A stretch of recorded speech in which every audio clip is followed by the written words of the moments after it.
নমস্কার, শুভ সন্ধ্যা। সকলকে সশ্রদ্ধ প্রণাম। লোকপ্রজ্ঞা দক্ষিণবঙ্গের কার্যক্রম রিতম লাইভের সহায়তায় উপস্থাপিত হতে চলেছে। আজকের মূল বিষয় একাত্ম ভারত 33, একাত্মতা স্তোত্রম, শ্লোক 11। সঞ্চালনায় আমি বিথিকা জয়ধর, ছাত্রী শক্তি প্রমুখ, লোকপ্রজ্ঞা কল্যাণী চর্চা কেন্দ্র। আজকের অনুষ্ঠানটি শুরু করব সংগঠন মন্ত্র দিয়ে। সংগঠন মন্ত্র পাঠ করবেন কুমারী সমৃদ্ধা সাহা, মাতৃশক্তি সদস্যা, লোকপ্রজ্ঞা বর্ধমান চর্চা কেন্দ্র। সংগঠন মন্ত্র।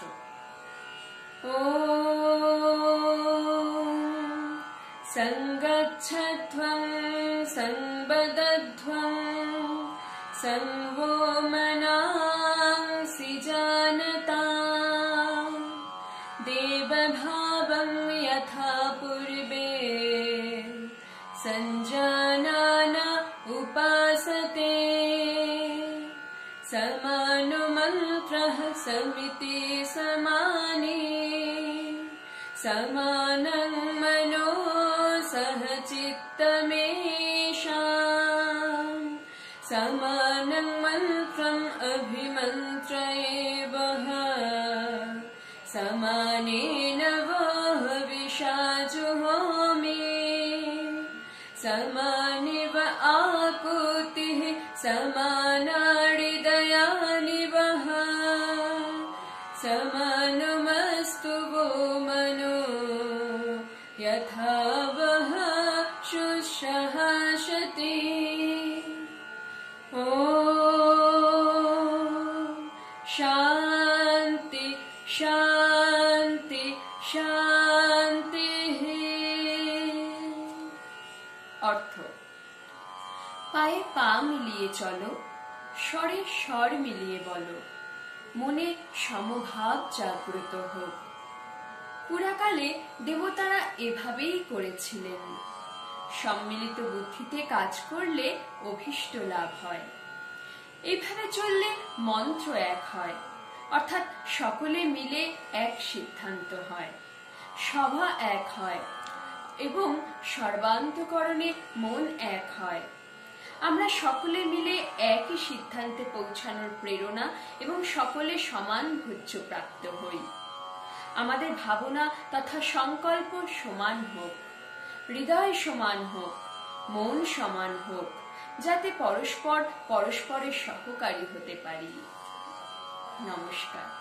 এখন আপনাদের সামনে স্বাগত ভাষণ রাখবেন শ্রীমতী সুতপা বসাক ভর, সহ সভাপতি, লোকপ্রজ্ঞা দক্ষিণবঙ্গ। বসুদেবসুতং দেবং কংসচাণূরমর্দনম দেবকী পরমানন্দং কৃষ্ণং বন্দে জগদ্গুরুম। লোকপ্রজ্ঞা দক্ষিণবঙ্গ আয়োজিত একাত্মতা স্তোত্রম 33-এর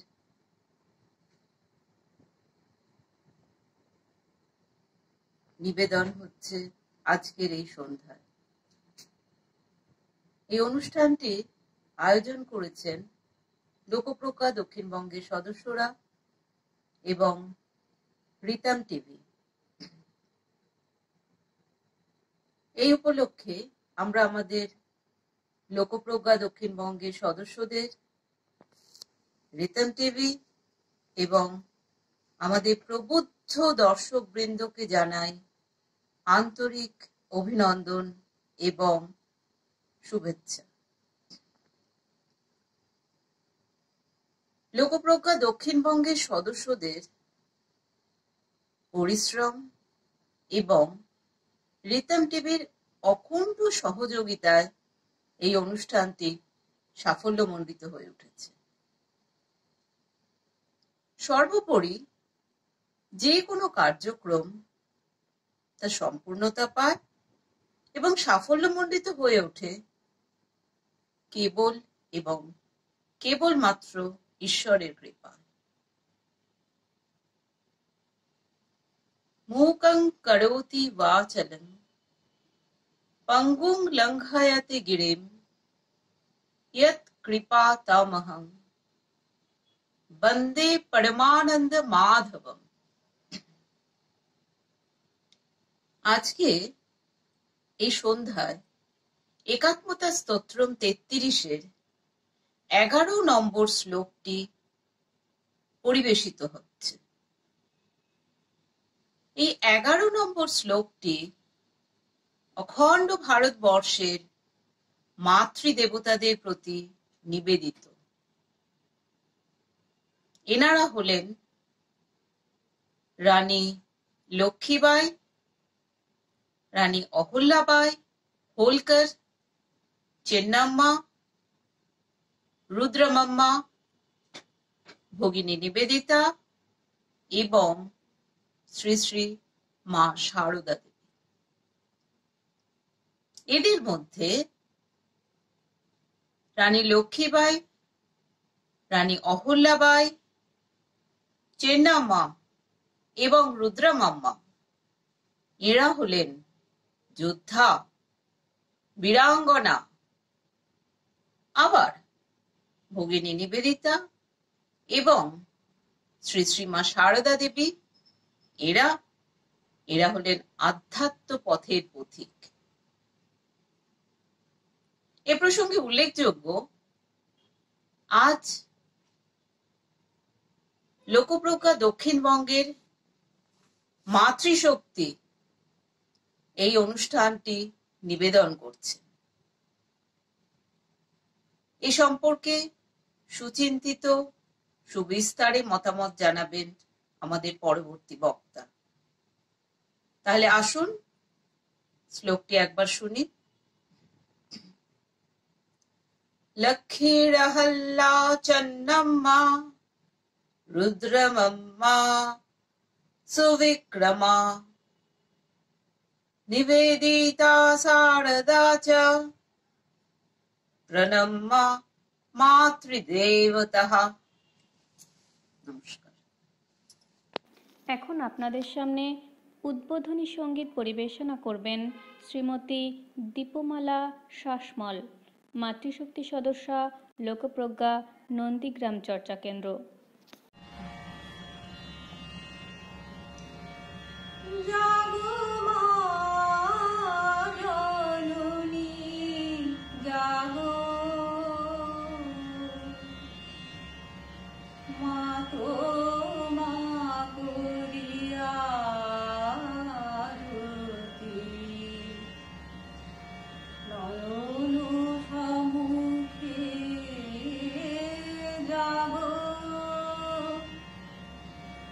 হিমাদ্রি কিরীট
জলা গৈরিক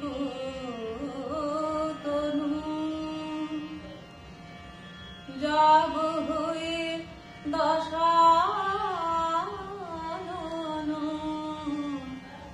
নাশন শ্রীরাম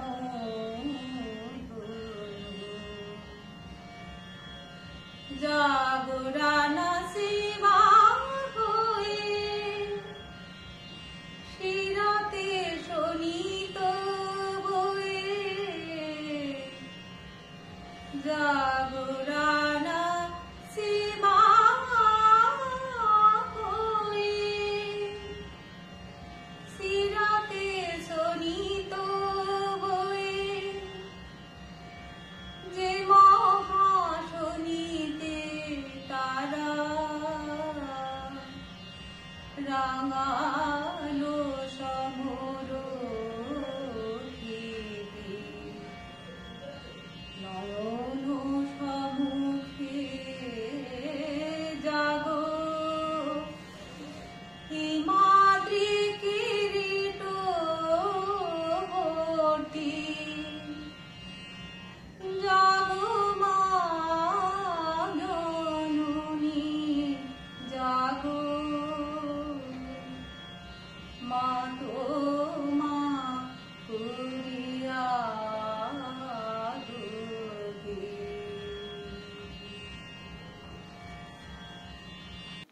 এখন আপনাদের সামনে মূল বিষয় উপস্থাপন করবেন শ্রীমতী সুমিতা বটব্যাল, ভূতপূর্ব বিভাগীয় প্রধান, সংস্কৃত বিভাগ, বর্ধমান বিশ্ববিদ্যালয়। নমস্কার, আমি সুমিতা বটব্যাল, বর্ধমান বিশ্ববিদ্যালয়ের সংস্কৃত বিভাগের অধ্যাপিকা। আমাদের আজকের আলোচনার মুখ্য বিষয় ভারতের বীরাঙ্গনা। ভারতের ইতিহাসের পাতায় আমরা বহু বীরাঙ্গনার নাম পেয়ে থাকি, যারা স্ব ক্ষেত্রে নিজেদের কৃতিত্বের পরিচয় দিয়েছেন। ওইসব বীরাঙ্গনার বীরত্ব, প্রশাসনিক দক্ষতা, তাদের রাজ্য রক্ষা ও সর্বোপরি ভারত মাতার সম্মান ও গৌরব রক্ষায় তাদের বলিষ্ঠ পদক্ষেপ সত্যি করেই অত্যন্ত আশ্চর্যজনক। আমি আজকের আলোচনায় সেটা তুলে ধরতে চাই, যাতে আগামী নারী প্রজন্ম তার দ্বারা উৎসাহিত হয়। দেশমাতৃকার প্রতিমূর্তি ওইসব বীরাঙ্গনা নিজেদের সম্মান, দেশের ঐতিহ্য তথা গৌরব রক্ষায় নিজেদের বীরত্বের পরিচয় দিয়েছেন। আক্রমণকারী পুরুষ শাসকের দর্প ও ক্ষমতা খর্ব করেছেন, আত্মসম্মান বজায় রেখেছেন। আজকের নারী সমাজের কাছে এদের জীবন দর্শন সত্যিই পাথেয় স্বরূপ।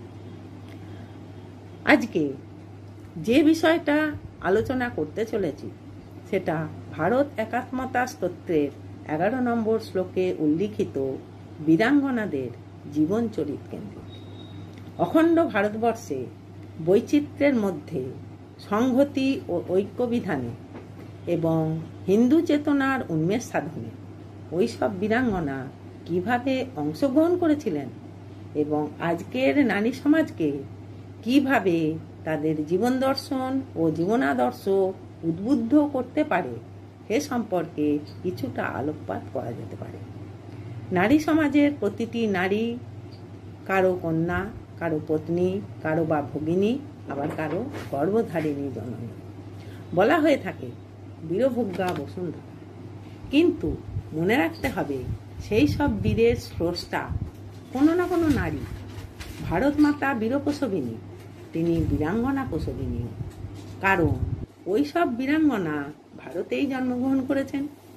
আবার কেউ বা বিদেশিনী হয়েও ভারতের সংস্কৃতি, সাহিত্য, ঐতিহ্য প্রভৃতিকে আত্মসাৎ করে মনে প্রাণে ভারতীয় রূপে নিজেকে প্রতিষ্ঠিতও করেছেন। ভারত মাতার গৌরব ও সম্মান রক্ষায় নিজেদের জীবন পর্যন্ত উৎসর্গ করেছেন। ওইসব বীরাঙ্গনা নিঃসন্দেহে প্রাতঃস্মরণীয় ও বরণীয়। আমরা জানি বিশ্বের প্রাচীনতম সভ্যতা সমূহের শীর্ষে ভারতীয় সভ্যতা। এই দেবভূমি ভারতবর্ষ আধ্যাত্মিক চেতনার উন্মেষের উৎসস্থল।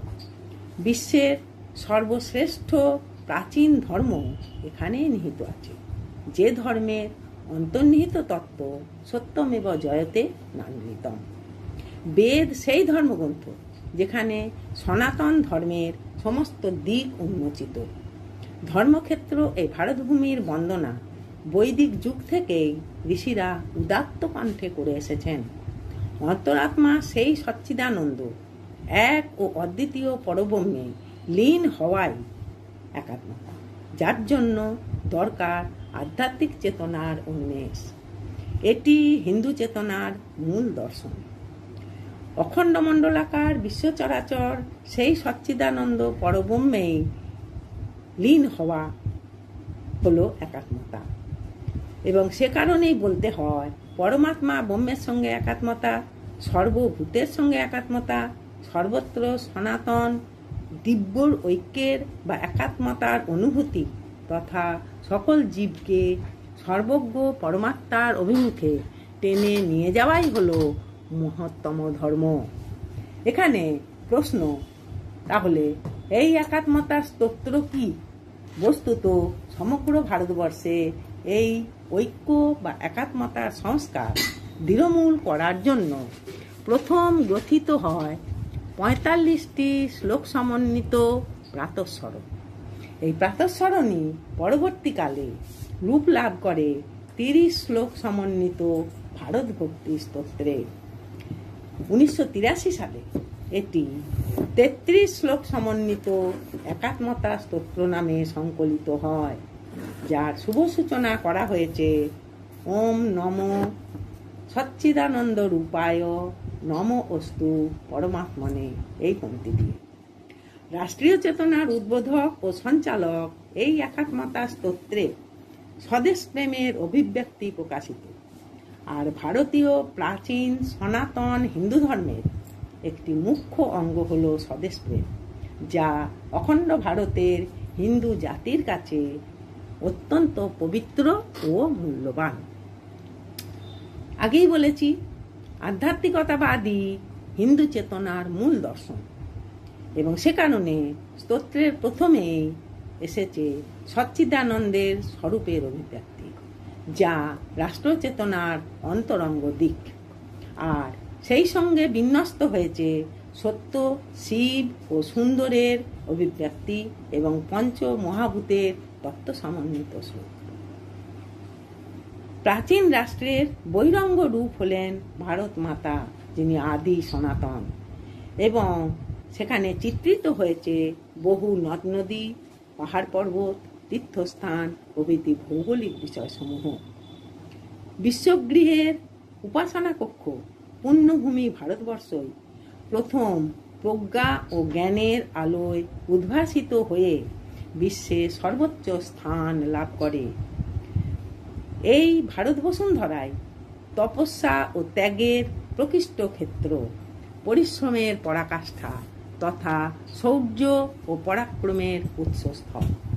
চতুর্দশ বিদ্যা ও ৬৪ কলাবিদ্যাকে আত্মসাৎকারী অসংখ্য সুর, বীর, ত্যাগী, তপস্বী, দাতা, সাধুসন্ত এবং সর্বোপরি জ্ঞান বিজ্ঞান, সমাজ, অর্থনীতি, রাজনীতি, নৈতিকতা, বুদ্ধিমত্তা প্রভৃতি ক্ষেত্রে আপন আপন মহিমায় ভাস্বর ব্যক্তিত্বসমূহ শুধু ভারতেই নয়, সমগ্র বিশ্বে বৈচিত্র্যের মধ্যে ঐক্যের বাণী প্রচার করেছেন। অখণ্ড ভারতবর্ষই সেই ঐক্যের উৎসভূমি, যে ভারতবর্ষকে ওই সকল রাষ্ট্র নির্মাতা নিজেদের জীবন উৎসর্গ করে জ্ঞান গরিমায়, গৌরবে, ঐতিহ্যে, মহিমায় পুষ্প পল্লবিত করেছেন। ভারত মাতার অখণ্ডতাকে রক্ষা করে বিশ্বের দরবারে সর্বোচ্চ স্থানে পৌঁছে দিয়েছেন। অভিব্যক্ত হয়েছে মাতৃভূমি ভারতের সনাতন আদর্শ, জীবন মূল্য এবং সর্বোপরি তার অখণ্ড অবিভাজ্য আধ্যাত্মিক রূপকে চিরোজ্জ্বল করে রাখার ঐকান্তিক প্রয়াস। কিন্তু একথাও ঠিক যে ভারত মাতার গৌরব রক্ষায় কেবলমাত্র মহাপুরুষ ও রাষ্ট্রনায়করাই যে অংশগ্রহণ করেছিলেন তা আমরা বলবো না। ভারতের ইতিহাস যদি আমরা অনুধাবন করি তাহলে এমন অনেক বিদুষী মহীয়সী বীরাঙ্গনার সন্ধান আমরা পাব যারা অখণ্ড ভারতের সংস্কৃতি ঐতিহ্য তথা রাষ্ট্রনৈতিক গৌরব অক্ষুণ্ণ রাখতে প্রয়াসী হয়েছিলেন। ওইসব মহীয়সী নারী ছিলেন ভিন্ন ভিন্ন প্রতিভার অধিকারিণী। বস্তুত মানব প্রতিভা লিঙ্গ নিরপেক্ষ, এবং তাই কবিও বলেছেন, বিশ্বে যা কিছু মহান সৃষ্টি চিরকল্যাণকর, অর্ধেক তার সিজিয়াছে নারী, অর্ধেক তার নর। কেবলমাত্র ভারতীয় বংশোদ্ভূতাই নন, বিদেশিনী মহীয়সী নারীও রাষ্ট্রানুচিন্তনে প্রত্যক্ষভাবে অংশগ্রহণ করে ভারতীয় নারী রূপে নিজেকে কর্মের মাধ্যমে প্রতিপন্ন করেছেন। পুরুষদের পাশাপাশি নারীরাও যে সমান শক্তি, প্রতিভা ও মর্যাদার অধিকারিণী ছিলেন তা তাদের পবিত্র ও কর্মবহুল জীবন দর্শনের মধ্যে দিয়ে প্রকাশিত। আচার্য মনু যথার্থই বলেছেন, স্ত্রিয়াং তু রোচমানায়াং সর্বং তদ রোচতে কুলম তস্যান্ত্ব রোচমানায়াং সর্বমেব ন রোচতে। বাস্তবিকই দীপ্তিমতী নারী পরিবার, বংশ, রাজ্য তথা রাষ্ট্রকে যে উজ্জ্বল, প্রদীপ্ত তথা গৌরবময় করতে পারে তা বলাই বাহুল্য। ভারতীয় নারীরা যে কেবলমাত্র ঋষিকা বা কবি ছিলেন তা নয়, তারা ছিলেন বীর যোদ্ধা, রাজনীতিজ্ঞ, দৃঢ়চেতা, বিচক্ষণ, বুদ্ধিমতী, মহীয়সী নারী এবং সর্বোপরি সমরকুশলী ও সুদক্ষা প্রশাসিকা। তাদের কর্মবহুল জীবনে প্রতিফলিত হয়েছে তাদের দেশপ্রেম, সনাতন আদর্শ এবং দেশমাতৃকার গৌরব রক্ষার ঐকান্তিক প্রয়াস। সুদূর বৈদিক যুগ থেকে শুরু করে ভারতীয় সাহিত্যে এমন অনেক বীরাঙ্গনার উল্লেখ আমরা পাচ্ছি যারা স্বামীর সঙ্গে সহযোদ্ধা ছিলেন, অথবা একাকিনী রণক্ষেত্রে শত্রু সেনার সঙ্গে যুদ্ধ করেছিলেন, অথবা নির্ভীক চিত্তে নৈপুণ্যের সঙ্গে যুদ্ধরথ পরিচালনা করে পলায়মান শত্রু সৈন্যের পশ্চাৎধাবন করেছিলেন। ঋগ্বেদের পঞ্চম, সপ্তম, অষ্টম, নবম ও দশম মণ্ডলের কোনো কোনো সূক্ত নারীদের নির্ভীক ও সাহসিনী যোদ্ধী রূপের পরিচয় দেয়। পতঞ্জলির মহাভাষ্যে যোদ্ধা নারীর উল্লেখ আছে, যারা শক্তি নামক অস্ত্রচালনায় দক্ষ ছিলেন বলে শাক্তিকা নামে অভিহিত। ভারতীয় সাহিত্যে আমরা নারী রাজ্যেরও উল্লেখ পাই। বরাহ মিহিরের বৃহৎ সংহিতায় নারীরা যে নিজেরা রাজ্য শাসন করতেন তার উল্লেখ আছে। আবার পুরুষানুক্রমে নারীরাই যে কোনো একটি বিশেষ রাজ্যের শাসিকা হয়ে এসেছেন এরূপ দৃষ্টান্ত বিরল নয়। একথাও অবশ্য স্বীকার্য যে ভারত তথা বিশ্বের ইতিহাসে আমরা যেসব মহাপুরুষের নাম পাই তাদের জীবনী পর্যালোচনা করলে দেখা যাবে যে তাদের এই মহত্বের পশ্চাতে আছে কোনো না কোনো নারীর অবদান। আবার একথাও চিরসত্য এবং যথার্থ যে কোনো না কোনো মহীয়সী নারী ওই মহাপুরুষের জন্মদাত্রী। কাজেই নারী জাতির মেরুদণ্ড, একথা সর্বতোভাবে স্বীকার্য। ধন্য মাতার ধন্য সন্তান। ভারত একাত্মতা স্তোত্রে তাই প্রথমে সেই সব মহীয়সী নারীরই উল্লেখ আছে যারা আজও প্রাতঃস্মরণীয়। উক্ত স্তোত্রের 11 সংখ্যক শ্লোকে আমরা লক্ষ্মীবাই, অহল্যাবাই, চন্নম্মা, রুদ্রমাম্বা, সারদা মা এবং নিবেদিতার নাম পাই। এখন এদের কর্মযোগিত্ব, রাষ্ট্রানুচিন্তন, দেশের সংহতি বিধান, সনাতন ধর্মের ও আদর্শের পরিস্ফুরণ, সর্বোপরি ভারতের গৌরব বৃদ্ধিতে তাদের অবদান বর্তমান নারী প্রজন্মের কাছে তুলে ধরাটা দরকার। যাতে তারা এ সম্পর্কে উদ্দীপিত ও উৎসাহিত হতে পারে। আমি সেই প্রসঙ্গে সামান্য আলোকপাত করছি। বস্তুত উক্ত 6 জন বীরাঙ্গনা স্ব মহিমায় ভাস্বর। সাধারণত একই নারীতে কন্যা, ভার্যা, ভগিনী ও মাতার স্বরূপ ফুটে ওঠে। কাজেই ভিন্ন ভিন্ন দৃষ্টিকোণ থেকে এদের কর্ম, জ্ঞান, বুদ্ধিমত্তা প্রভৃতির আলোচনা করা দরকার। প্রথমেই আসছি তাহলে রুদ্রমাম্বা প্রসঙ্গে, কারণ সময়ের ক্রম অনুসারে এই 6 জনের মধ্যে তার আবির্ভাবই প্রথম। এখন আসছি তাহলে রুদ্রমাম্বা প্রসঙ্গে। ভারতের ইতিহাসে রুদ্রমাম্বা রুদ্রদেব নামেই সমধিক প্রসিদ্ধ। তার অভিলেখমালাতেও রুদ্রদেব নামই উৎকীর্ণ আছে। জন্ম 1262 খ্রিস্টাব্দ, মৃত্যু 1295 খ্রিস্টাব্দ। ইনি কাকতীয় বংশোদ্ভূতা। পিতা গণপতিদেব, স্বামী বীরভদ্র। তিনি ছিলেন চালুক্য বংশের একটি ক্ষুদ্র শাখার সদস্য। গণপতিদেব অবশ্য রাজনৈতিক উদ্দেশ্য প্রণোদিত হয়েই তার সঙ্গে রুদ্রমা দেবীর বিবাহ দেন। বৈবাহিক জীবন তাদের স্থায়ী হয়নি। অল্পকালের মধ্যেই বীরভদ্র মারা যান, যা রুদ্রমাম্বার জীবনকে শোকাকুল করে তুলেছিল। তার ছিল বালক সুলভ অভিব্যক্তি, তাই তার নাম রাখা হয়েছিল রুদ্রদেব। রাজপুত্রের আদলে অস্ত্রশিক্ষা, সামরিক কৌশল, যুদ্ধবিগ্রহ সবই তিনি পিতার কাছে শিখেছিলেন। পিতার সঙ্গেই শাসন কার্যে অংশগ্রহণও করতেন, রাজপুত্র অথবা যুবরাজ রূপে। সুচতুর ও দূরদর্শী ছিলেন সেই বীরাঙ্গনা। পিতার যখন মৃত্যু হলো, তখন কাকতীয় বংশের সিংহাসনে তিনি অভিষিক্তা হলেন। মন্ত্রী পরিষদের পরামর্শ মতো তিনি রাজ্য চালনা করতেন, ঠিক যেন মনু কৌটিল্য প্রণীত নীতি অনুসরণ করেই। রাজ্যের সুরক্ষা বিষয়ে তিনি যে তৎপর ছিলেন, তা তার সেনাবাহিনীতে সৈনিক নিয়োগ পদ্ধতি থেকে অনুমিত হয়। অখণ্ড ভারতের সুরক্ষা বিষয়ে উক্ত পদ্ধতি আজও গুরুত্বপূর্ণ। কিন্তু সমস্যা হলো নারীর শাসন মানা বা না মানা।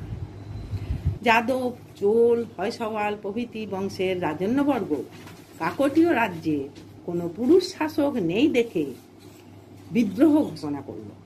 রুদ্রমা দেবী পৌত্র যুবরাজ প্রতাপরুদ্রের সহায়তায় সেই সব বিদ্রোহ নিজ বাহুবলে ও কৌশলে দমন করলেন। তার রণচণ্ডী মূর্তির কাছে তারা পরাজয় বরণ করলেন। কিন্তু অম্বদেব নামে জনৈক সামন্ত তার শাসন মানতে চাইল না। যুদ্ধ অবশ্যম্ভাবী হয়ে পড়ল। তার সঙ্গে প্রত্যক্ষ সংগ্রামে তিনি অবতীর্ণ হলেন। যুদ্ধক্ষেত্রে ক্ষতবিক্ষত হয়ে রানী শেষ পর্যন্ত প্রাণ বিসর্জন দিলেন। তবে একজন মহিলা হয়ে স্বীয় পিতৃরাজ্যের অধিকার অক্ষুণ্ণ রাখতে তিনি প্রাণ পর্যন্ত বিসর্জন দিলেন, এরকম একটা মানসিক প্রস্তুতি তার মধ্যে ছিল। এ থেকে তার দৃঢ় মনোবল, স্বদেশ প্রেম প্রভৃতির পরিচয় পাওয়া যায়। এরপরে আমরা আসছি অহল্যাবাই প্রসঙ্গে। অহল্যাবাইয়ের পুরো নাম অহল্যাবাই সাহিবা হোলকর। জন্ম 1735 খ্রিস্টাব্দ, মৃত্যু 1795 খ্রিস্টাব্দ। পিতা মানকজি সিন্ধিয়া, দরিদ্র পিতার কন্যা, লেখাপড়া বাড়িতে শেখা। 8 বছর বয়সে তার বিবাহ হয়। শ্বশুর মলহর রাও হোলকর, স্বামী খন্দেরাও হোলকর। তার হিন্দু নারী সুলভ সুচিতার প্রতি আকৃষ্ট হয়ে মলহর রাও তার ছেলে খন্দেরাওয়ের সঙ্গে তার বিবাহ দেন। দরিদ্র পিতার কন্যা হয়ে ওঠেন রাজ ঐশ্বর্যময়ী রাজবধূ। 2টি সন্তান, পুত্র মালেরাও, কন্যা মুক্তাবাই। কুম্ভেরের যুদ্ধে তার স্বামীর মৃত্যু হয়। তৎকালীন হিন্দু রীতি অনুসারে সহমরণে যাওয়ার জন্য মানসিকভাবে প্রস্তুত হলেন অহল্যাবাই, কিন্তু মলহর রাওয়ের অনুরোধে তা থেকে নিবৃত্ত হলেন। মলহর রাওয়ের মৃত্যুর পর তার পৌত্র মালেরাও অহল্যাবাইয়ের প্রতিনিধিত্বে ইন্দোরের শাসনভার গ্রহণ করলেন। কিন্তু দুর্ভাগ্য, মালেরাওয়ের অকাল মৃত্যুতে অহল্যাবাইকে ইন্দোরের শাসনভার গ্রহণের জন্য প্রস্তুতি নিতে হলো। তিনি শাসনভার গ্রহণ করতে ইচ্ছুক জানিয়ে পেশোয়ার কাছে আবেদন জানালেন। মারাঠা পেশোয়া তাকে মালওয়া অঞ্চল শাসনের অধিকারও দিলেন। তার সেনাবাহিনী ও প্রজাবৃন্দ তার শাসন মেনে নিল, কিন্তু মালওয়া অঞ্চলের অনেকেই তার বিরোধিতা করতে শুরু করলেন। তিনি তার চিত্তের দৃঢ়তা, দৃপ্ত মনোবল ও সর্বোপরি বীরত্বের কাছে তাদের সমস্ত কিছু ব্যর্থ হল। তুকোজিরাও হোলকরের অধীনে সেনা নষ্ট করে তিনি মালওয়া অভিমুখে যাত্রা করলেন। মালওয়া দখল করে সেখানকার রাস্তাঘাট, হিন্দু মন্দির, দুর্গাদির সংস্কার সাধন করলেন। তিনি ছিলেন সুদক্ষ প্রশাসিকা ও নিরপেক্ষ বিচার বুদ্ধি সম্পন্না নারী। পুত্র মালেরাও কর্তৃক গোবৎস হত্যার বিষয়ে মালেরাওকে মৃত্যুদণ্ড দেওয়ার যে নির্দেশ তিনি দিয়েছিলেন, তা নিঃসন্দেহে আপন পর নির্বিশেষে নিরপেক্ষ বিচারের পরিচয় দেয়। গোমাতাকে হত্যা করা অসমীচীন, এ কাজ হিন্দু ধর্মের অন্তরায় স্বরূপ এবং সর্বোপরি গো হত্যা মহাপাপ। হিন্দু শাস্ত্রে প্রতিপাদিত এইসব বিধানের তিনি ছিলেন যথার্থ রূপকার। হিন্দু ধর্মের প্রতি তার শ্রদ্ধা ও উদারতা প্রকাশিত। তার বীরাঙ্গনা রূপের পরিচয় পাওয়া যায় ভিল দলপতিকে হত্যার ঘটনা থেকে। রাজপুত ও ভিল গোষ্ঠীর বিরুদ্ধে তিনি সোচ্চার হয়েছিলেন। একজন নারী হয়ে পুরুষদের সঙ্গে যুদ্ধে অবতীর্ণ হওয়া, বিদ্রোহ দমন করা, সর্বোপরি শত্রুপক্ষের বিনাশ সাধন করা অবশ্যই প্রমাণ করে যে ভারতবর্ষের অখণ্ডতা, ঐক্য তথা গৌরব রক্ষার ক্ষেত্রে এদের মতো বীরাঙ্গনার প্রয়োজন সমধিক। নারীর শক্তি যে পুরুষের শক্তির তুলনায় কোনো অংশে কম নয়, তা এদের মতো বীরাঙ্গনাদের বিচক্ষণতা, সমরকুশলতা, উপস্থিত বুদ্ধি ও বিদ্রোহাত্মক মনোভাব এবং সর্বোপরি প্রতিরোধ ও প্রতিশোধমূলক কার্যাবলীর মধ্য দিয়ে প্রতিপন্ন হয়। সুষ্ঠু রাজ্য পরিচালনা, সমাজ সংস্কারমূলক কার্যাবলী, হিন্দু দেবদেবীর মন্দির সংস্কার ও নির্মাণ, ত্যাগ, তপস্যা প্রভৃতির মধ্য দিয়ে জীবনযাপন, সর্বোপরি রাজৈশ্বর্যের অধিকারিণী হয়েও দেশ, সমাজ ও দিন দরিদ্রের সেবায় আত্মনিয়োগ প্রভৃতি তাকে ভারতের ইতিহাসে বিখ্যাত করে রেখেছে। বস্তুত গার্হস্থ্য ধর্ম, আধ্যাত্মিকতা ও রাজধর্ম পালন, এই তিনের সমন্বয় ঘটেছিল তাঁর চরিত্রে। তার মৃত্যুর কয়েকদিন পূর্বে তার কন্যা মুক্তাবাই সতী হলে তিনি দুঃখে ভেঙে পড়েন ও শেষ নিঃশ্বাস ত্যাগ করেন। তৎকালীন ভারত সরকার তাঁর সম্মানার্থে তাঁর নামে ডাকটিকিটের প্রচলন করে 1996 সালে। এরপরে আমরা আসছি চন্নম্মা প্রসঙ্গে। ভারতের ইতিহাসে আমরা রানী চন্নম্মা নামে দুজন বীরাঙ্গনার নাম পাচ্ছি। উভয়ই দক্ষিণ ভারতের। একজন কেলদির রানী চন্নম্মা আর অপরজন কিত্তুর রাজ্যের অধীশ্বরী চন্নম্মা। প্রথম জন মুঘল বিরোধী আর দ্বিতীয় জন ব্রিটিশ বিরোধী। কেলদির রানী চন্নম্মা প্রায় 25 বছর রাজত্ব করেন। শিবাজির মৃত্যুর পর মুঘল বাদশাহ ঔরঙ্গজেব মারাঠা সাম্রাজ্য ধ্বংসের সংকল্প নিয়ে দাক্ষিণাত্যে অধিষ্ঠিত হয়ে শিবাজির প্রথম পুত্র সম্ভাজিকে নৃশংসভাবে হত্যা করেন এবং দ্বিতীয় পুত্র রাজারামের হত্যার পরিকল্পনা করেন। এই সময় কেলদির রানী চন্নম্মা রাজারামকে আশ্রয় দেন এবং মারাঠা সাম্রাজ্যের অকাল বিনাশ রোধ করেন। এ থেকে রানীর একদিকে মাতৃসুলভ আদর্শ ও মনোবৃত্তির পরিচয় যেমন পাওয়া যায়, তেমনি বিদেশি মুঘল আক্রমণকে প্রতিহত করে তার স্বদেশ রক্ষার অভিপ্রায়ও ব্যক্ত হয়। ভারতীয় বংশোদ্ভূতা তিনি ভারতীয় সন্তান রাজারামকে যথার্থ নিরাপত্তা দিয়ে রক্ষা করে মায়ের আসনে নিজেকে অধিষ্ঠিত করেছেন। রাজারামকে আশ্রয় দেওয়ার ফলে মুঘলদের সঙ্গে প্রত্যক্ষ সংগ্রামে তাকে অবতীর্ণ হতে হয়। মুঘল সম্রাট অবশ্য তার বীরত্বে মুগ্ধ হয়ে মূল্যবান উপঢৌকন পাঠিয়ে রানীকে সম্মান জানান। একজন মহিলা হয়ে রানী চন্নম্মা নির্ভীকভাবে মুঘল সম্রাটের সঙ্গে যুদ্ধ করেন। এক্ষেত্রে লক্ষণীয়, মানসিক শক্তি কত প্রবল হলে তবেই একজন নারী পুরুষের বিরুদ্ধে সোচ্চার হতে পারেন। নারী শক্তি যে দুর্দমনীয় তা চন্নম্মার এই বীরত্ব থেকে অনুধাবন করা সম্ভব। বস্তুত প্রশাসনিক দক্ষতা, বীরত্ব, নির্ভীকতা ও সর্বোপরি স্বদেশ প্রীতি প্রভৃতির জন্য চন্নম্মা ভারতের ইতিহাসে স্মরণীয় হয়ে আছেন। রানী চন্নম্মা নামে অপর এক বীরাঙ্গনার কৃতিত্ব অপরিসীম। তিনি ছিলেন কিত্তুরের রানী এবং ব্রিটিশ বিরোধী মনোভাবের জন্য তিনি খুব বেশি প্রসিদ্ধ। জন্ম কর্ণাটকের বেলগাডি জেলার কাকটি নামক গ্রামে 1778 খ্রিস্টাব্দে। তিনি কিত্তুরের রাজা মল্ল সূর্য বা মল্ল রুদ্র সূর্যকে বিবাহ করেন।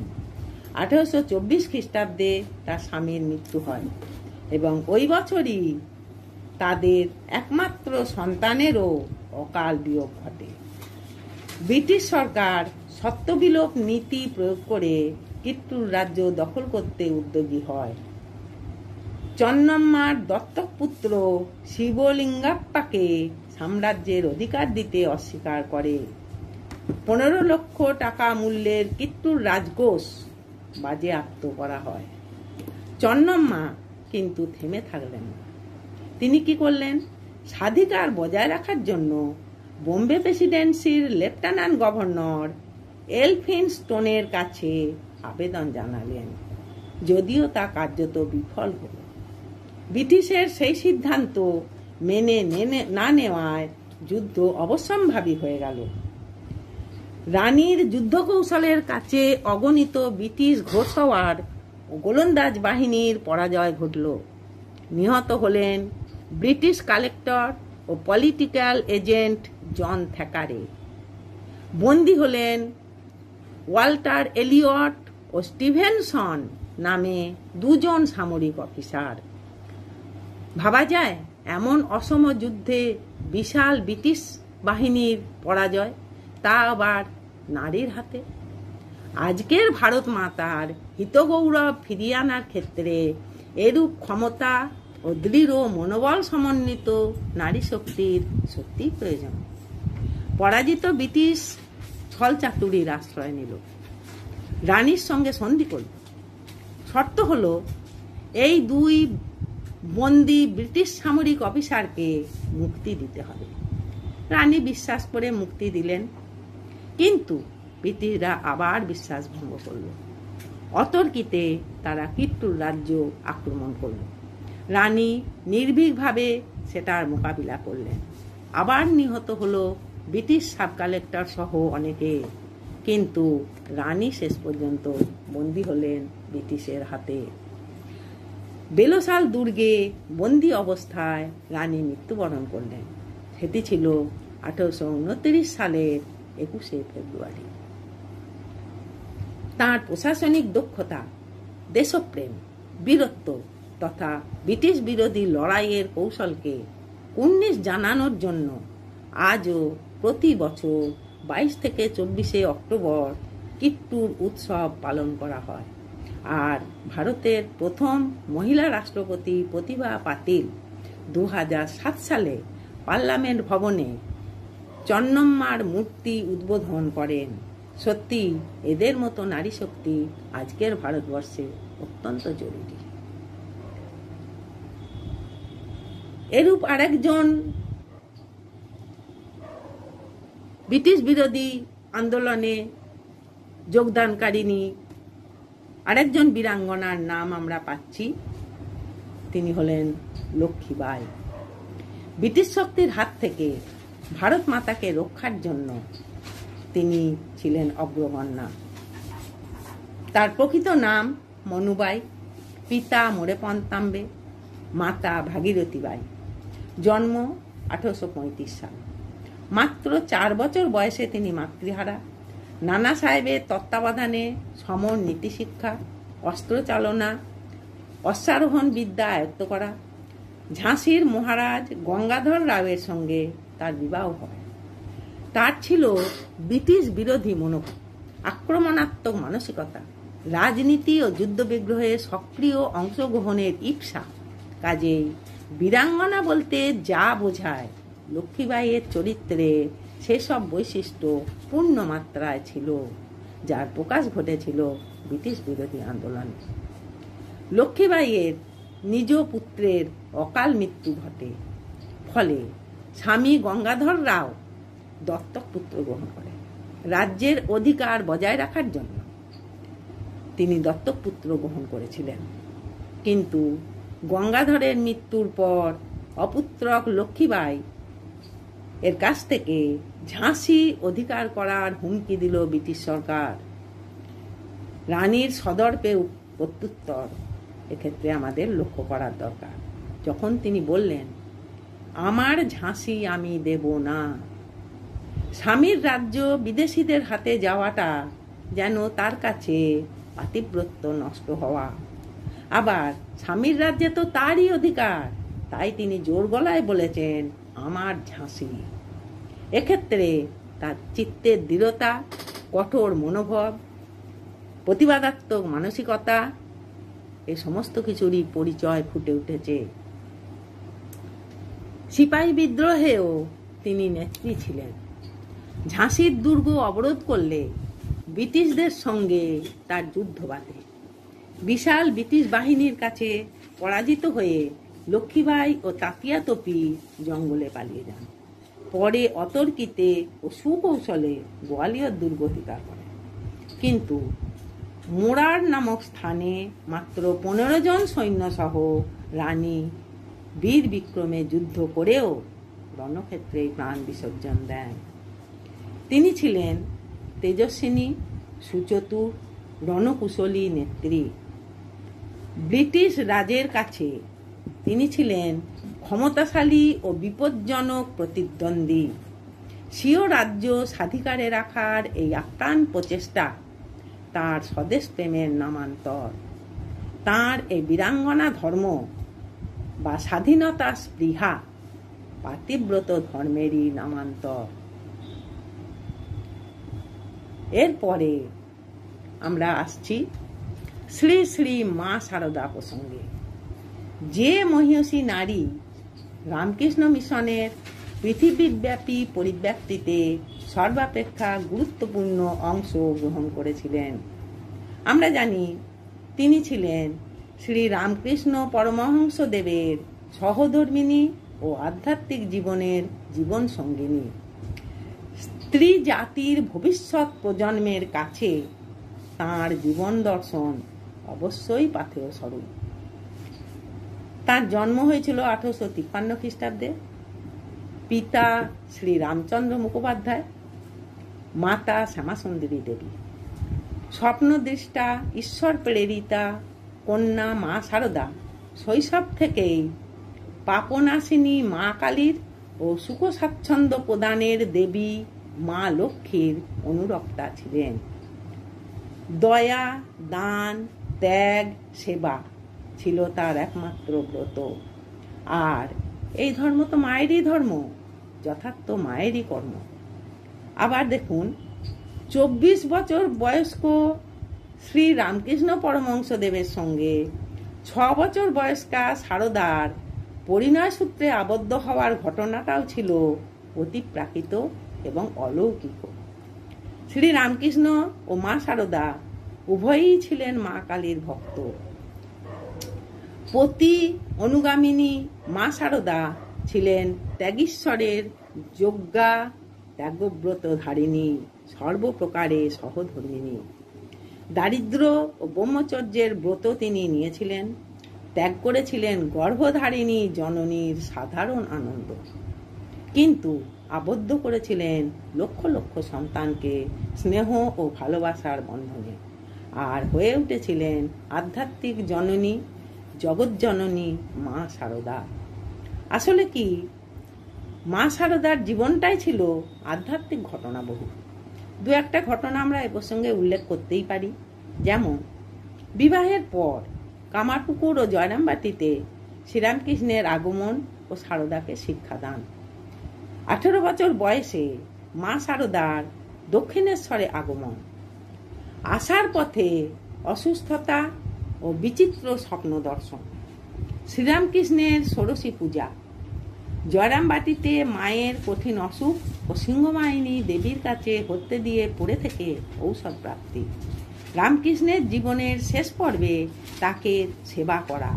সর্বোপরি জাতি ধর্ম বর্ণ নির্বিশেষে সব ভক্তের প্রতি স্নেহ প্রদর্শন। এসবই তার ঐশ্বরিক অনুচিন্তন, আধ্যাত্মিকতা ও সূক্ষ্ম অন্তর্দৃষ্টির পরিচায়ক। রামকৃষ্ণদেবের জীবন দর্শন ও জীবনাদর্শই হয়ে উঠেছিল তার জীবনের একমাত্র পাথেয়। রামকৃষ্ণদেবের আধ্যাত্মিক অন্তর্দৃষ্টিকে তিনি তার অন্তর দিয়ে উপলব্ধি করেছিলেন। রামকৃষ্ণ ভক্তদের কাছে হয়ে উঠেছিলেন গুরুপত্নী নয়, জগৎজননী মা। দেশমাতৃকা জন্মভূমি তার কাছে ছিল অত্যন্ত প্রিয়। দেশপ্রেম ও স্বাধীনতা স্পৃহা ছিল তার চরিত্রের অপর একটি উল্লেখযোগ্য বৈশিষ্ট্য। জয়রামবাটির পবিত্র ভূমিকে প্রণাম জানিয়ে তিনি বলেন, জননী জন্মভূমিশ্চ স্বর্গাদপি গরীয়সী। সত্যি, জন্মভূমির প্রতি কি তার গভীর প্রেম, ভালোবাসা ও আকর্ষণ। বস্তুত ভারতভূমিকে শোষণ ও অত্যাচারের হাত থেকে রক্ষা করার জন্য তিনিও যে যুব সমাজকে উদ্বেলিত ও উদ্দীপিত করেছিলেন সে বিষয়ে কোনো সন্দেহ নেই। সন্তান বিরূপ হলে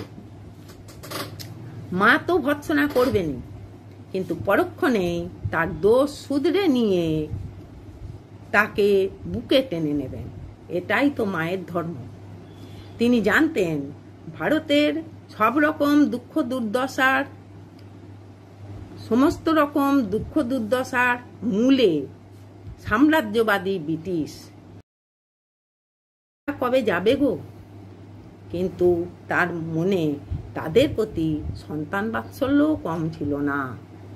তার কথায় ব্যক্ত হলো সেটা তিনি যখন কয়েকজন বিপ্লবী সন্তানকে বললেন, আমি মা হয়ে মানুষকে উচ্ছন্নে যেতে বলি কি করে?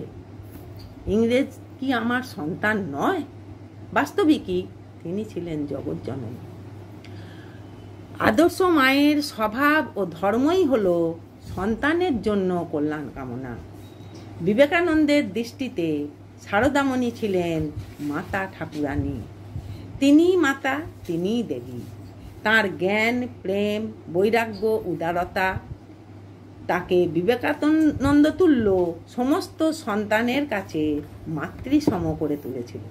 তিনি ছিলেন আদর্শ মাতা। এই মাতৃদেবীর আশীর্বাণীতেই অভিসিঞ্চিত হয়েই বিবেকানন্দ রামকৃষ্ণ মিশন তথা রামকৃষ্ণ সংঘের প্রতিষ্ঠা করতে পেরেছিলেন। মা শারদা হয়েছিলেন যথার্থ সংঘজননী, বিশ্বজননী। আবার রামকৃষ্ণ প্রেমী ভক্তদের সঙ্গে মা শারদার ছিল সন্তান জননীর অলৌকিক সম্পর্ক। হয়ে উঠেছিলেন শ্রী শ্রী মা। অবগুণ্ঠিতা, লজ্জাশীলা ও অসহ্য স্পর্শা হলেও পরবর্তীকালে পঞ্চশিখার আলোকে উদ্ভাসিত শ্রী শ্রী মা আত্মপ্রকাশ করেছিলেন ভক্ত জননী রূপে। সাধক রামকৃষ্ণের দৃষ্টিতে ও অন্যান্য সাধিকাদের দৃষ্টিতে তিনি ছিলেন একাধারে শ্রীরূপিণী লক্ষ্মী, জ্ঞানদায়িনী সরস্বতী, প্রেমময়ী রাধিকা এবং শত্রুমর্দিনী বগলা। শ্রীমা ছিলেন একাধারে কন্যা, ভগিনী, মাতা, সখী তথা মুক্তিদাত্রী মহামায়া। রক্তমাংসে গড়া সেই তনু যেন ত্যাগ, সেবা, স্নেহ, সরলতা, পবিত্রতা ও দিব্যজ্ঞানের মুক্ত বিগ্রহ। পরিশেষে এটাই বলতে হয়, প্রত্যেক নারী শ্রী শ্রী সারদা মায়ের মতো আদর্শ মাতা রূপে নিজেদের প্রতিষ্ঠিত করুক, বীরপ্রসবিনী হোক, ভারত মাতাকে রক্ষার কাজে সন্তানদের উদ্বুদ্ধ করুক, আর সর্বোপরি নিজের তথা দেশের সম্মান রক্ষা করুক। এরপর আমরা আসছি সেই বিদেশিনী প্রসঙ্গে। সিস্টার নিবেদিতা বা ভগিনী নিবেদিতা। ভারত একাত্মতা স্তোত্রের 11 সংখ্যক শ্লোকোক্ত শেষ বীরাঙ্গনার নাম নিবেদিতা। নামটা নিঃসন্দেহে ভারতীয়ত্বের দ্যোতক। অর্থ দাঁড়ায় যিনি নিঃশেষে আহুতি প্রদত্তা। সত্যি একজন বিদেশিনী যেভাবে ভারতের সংস্কৃতি, ঐতিহ্য ও জ্ঞানবিজ্ঞানকে তথা সাহিত্য, দর্শন প্রভৃতিকে আত্মসাৎ করে এবং বেদ, উপনিষদ ও স্মৃতিশাস্ত্র নির্দিষ্ট আচার আচরণ, রীতিনীতি প্রভৃতিকে গ্রহণ করে আদর্শ ভারতীয় রূপে নিজেকে প্রতিষ্ঠিত করেছিলেন, ভারতবর্ষের ঐতিহ্য ও সম্মান রক্ষার জন্য শেষ পর্যন্ত ভারতের মাটিতেই প্রাণ পর্যন্ত বিসর্জন দিয়েছিলেন, তাতে তাকে আদর্শ ভারতবাসী বলা চলে। ভারতভূমির জন্যই তিনি ছিলেন নিবেদিত প্রাণা এবং বিশেষত সেই কারণেই ভারত একাত্মতা স্তোত্রে ভারতীয় বীরাঙ্গনাদের সঙ্গে তার নামও উল্লিখিত হয়েছে। নিবেদিতার আসল নাম মার্গারেট এলিজাবেথ নোবেল, পিতা স্যামুয়েল নোবেল, মাতা লেডি হ্যামিল্টন। জন্ম 1867। মানব সেবায় ঈশ্বর সেবা এই আদর্শে তিনি বিশ্বাসী ছিলেন। সেবা, ত্যাগ, প্রেম, পবিত্রতা, সংযম, সত্যতা প্রভৃতি গুণের তিনি ছিলেন অধিকারিণী। জন্মগতভাবে খ্রিস্টান, পরে বৌদ্ধ ধর্মের প্রতি তার আসক্তি। শেষ পর্যন্ত স্বামী বিবেকানন্দের সান্নিধ্যে এসে বৈদিক হিন্দু দর্শনের অন্তর্গত বেদান্ত দর্শনের অন্তর্নিহিত তত্ত্বকে আত্মসাৎ করে সম্পূর্ণভাবে ভারতের সেবায় নিজেকে সঁপে দেন। শুরু করেন ব্রিটিশ বিরোধী আন্দোলন। ভারতীয়দের প্রতি ব্রিটিশদের নৃশংসতা, মিথ্যাচারিতা, বৈষম্য, শোষণ, অত্যাচারের চরম বিরোধিতা তিনি করেন। লর্ড কার্জনের মিথ্যাচারিতার প্রত্যক্ষ প্রতিবাদ তিনি করেছিলেন এবং তাকে ক্ষমা চাইতে বাধ্য করেছিলেন। 1898 খ্রিস্টাব্দ থেকে ভারত মাতার সেবার কাজে তিনি আত্মনিয়োগ করেন। ভারতের শিক্ষা দীক্ষা, সংস্কৃতি, সাহিত্য, দর্শন প্রভৃতি ক্ষেত্রে তার নিজের যোগ্যতায় এবং বিবেকানন্দের তত্ত্বাবধানে তিনি অবাধভাবে বিচরণ করেন। বিবেকানন্দ বুঝেছিলেন নিবেদিতার মধ্যে অগ্নিস্ফুলিঙ্গ তুল্য জগৎ আলোড়নকারী শক্তি নিহিত আছে। তার মতে নিবেদিতা এক মনস্বিনী নারী, বৈদগ্ধ ও বুদ্ধিতে ভাস্বর, সংঘর্ষে উদ্দীপ্ত এবং নবনব সৃষ্টিক্ষেত্রে ধাবিত। ভারত মাতার মুক্তিযুদ্ধে সমর্পিত প্রাণা নিবেদিতা ভারতের যুব সমাজকে দেশপ্রেমে এবং বিবেকানন্দের ভাবধারায় উদ্দীপিত, অনুপ্রাণিত ও উৎসাহিত করে তোলেন সেই মুক্তিযুদ্ধে ঝাঁপিয়ে পড়ার জন্য। একজন বিদেশিনী হয়েও ভারতের স্বাধীনতা অর্জনের জন্য ভারতীয় যুব সমাজকে সাহায্য করার যে অপূর্ব স্পৃহা ও আন্তরিক সদিচ্ছা তার ছিল, তা সত্যি অতুলনীয়। তিনি ছিলেন অখণ্ড ভারতের ঐক্য বিধায়ক, জাতীয়তাবাদের প্রবক্তা ও প্রচারক। রক্তে ভারতীয়ত্ব না থাকলেও দেহে মনে প্রাণে তিনি হয়ে উঠেছিলেন ভারতীয়। জগৎজননী মা শারদার মতোই মা শারদার সেই খোকি অনুপ্রাণিত হয়েছিলেন তারই আদর্শে, তারই ভাবধারায়। দরিদ্র, আর্ত ও পীড়িতদের সেবা শুশ্রূষার মূর্ত প্রতীক যে তিনি ছিলেন, তা তার কর্মবহুল জীবনী থেকেই আমরা জানতে পারি। কলকাতায় প্লেগ রোগের প্রাদুর্ভাব হলে তিনি নিজে তাদের সেবার জন্য ও প্লেগ রোগে আক্রান্ত অঞ্চল পরিষ্কার রাখার জন্য এগিয়ে গিয়েছিলেন এবং এ বিষয়ে যুব সমাজকেও উৎসাহিত ও উদ্দীপিত করেছিলেন। এক্ষেত্রেও আমরা দেখতে পাই তার দরদি, পরোপকারী ও করুণা ঘন মূর্তি। রোগাক্রান্ত ব্যক্তিদের কাছে সেদিন তিনি অবশ্যই হয়ে উঠেছিলেন মাতৃস্বরূপিণী। আত্মত্যাগ, পরোপকার, প্রেম, বাৎসল্য এগুলো তো ভারতেরই সনাতন আদর্শ, যা ভারতের সঙ্গে একাত্ম, এবং সেই একাত্মতার ভাব ও আদর্শে নিবেদিতা নিজে অনুপ্রাণিত হয়েছিলেন। বিদেশিনী হয়েও ভারত মাতার যুব সন্তানদের সুপ্ত আত্মশক্তিকে উজ্জীবিত করেছিলেন।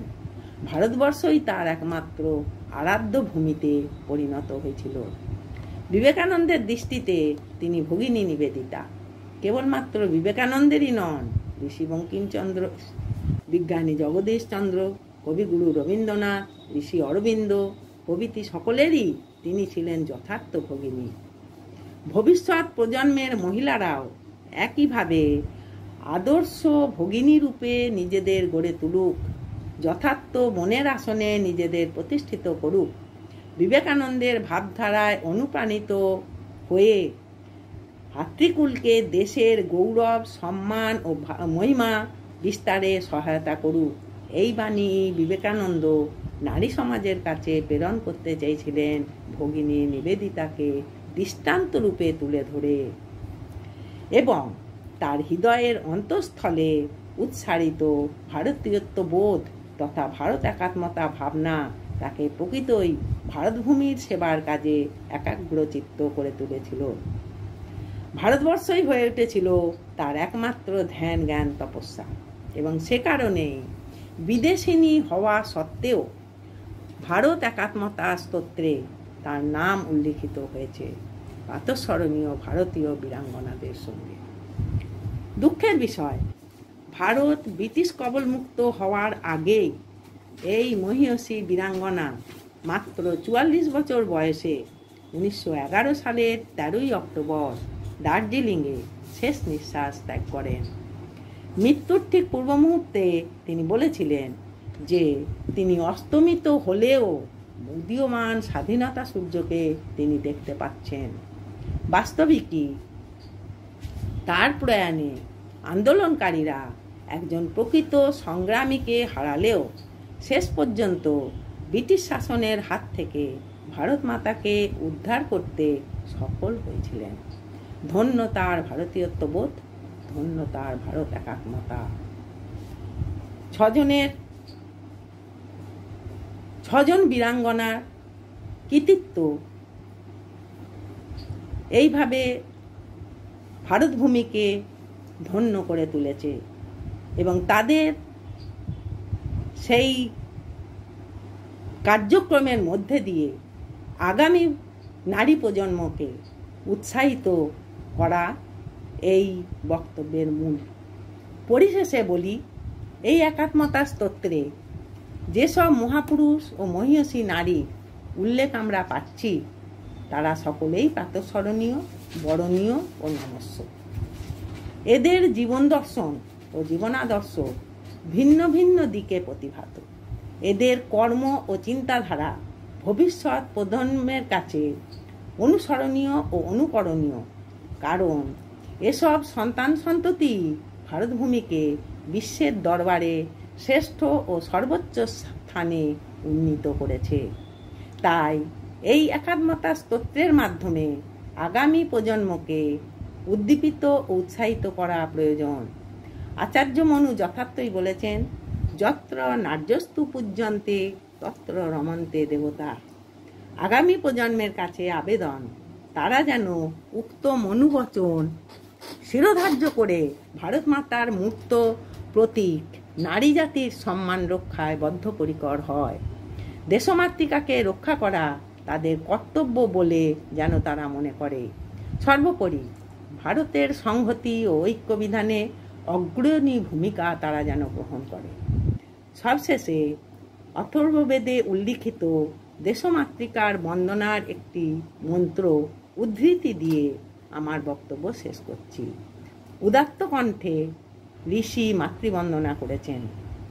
বিশ্বম্ভরা বসুধানী প্রতিষ্ঠা হিরণ্যবক্ষা জগত নিবেশনী বৈশ্যানরং বিভ্রতি ভূমিরগ্নি মিন্দ্র ঋষিভ দ্রবিণে নো দধাতু।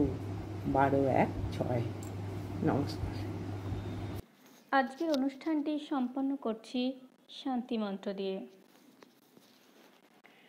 সর্বে ভবন্তু সুখিনঃ, সর্বে সন্তু নিরাময়া, সর্বে ভদ্রাণি পশ্যন্তু, মা কশ্চিৎ দুঃখভাগ্ ভবেৎ। ওম শান্তি শান্তি শান্তি। ধন্যবাদ।